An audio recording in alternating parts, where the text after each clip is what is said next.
They're just nice people. Yeah, so let's talk about that for a second, because I feel like it'd be remiss to not mention, I was just sort of rifling through. Some people are very upset. A lot of people are very upset. I get a lot of all caps tweets from people, because naturally I'm the Walking Dead complaint desk. But people are upset that they don't know who it was, and they feel like it's a stunt, and they feel like you're... To me, I sort of read it as like, well, it's not a series finale, it's a season finale. Yeah. So there are usually cliffhangers on shows.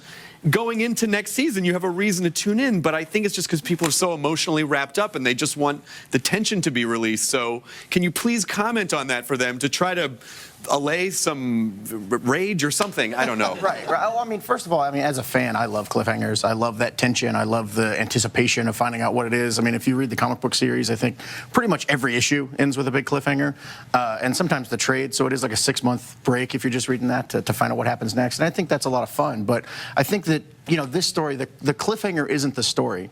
The story of this episode, and, you know, Scott and Matt Negretti, who wrote the episode, did such a great job of setting up how confident Rick was going into this. I mean, there's the great scene where Rick's talking about how, you know, when we're all together, we can do anything, and then Carl comes and talks about it, and they feel so strong and so capable that this episode is about the loss of that confidence. It's about changing that mindset. It's about tearing Rick Grimes down, and that's the conclusion of this story. So while it does seem like a cliffhanger, that's the conclusion, you know? Yeah. And the story of who died, the story of what comes next, of you know, who Negan killed, of what comes after that, that's really the story for season 7. It is, and I would say when they opened up the hatch, and we had to wait to see who was in that hatch. Oh, on Lost, yeah. Yes, I liked thinking about it. I liked talking about it when Commander Riker told Worf to fire at the Borg ship while the Locutus is in there. Oh my God. I liked thinking about that. When McDreamy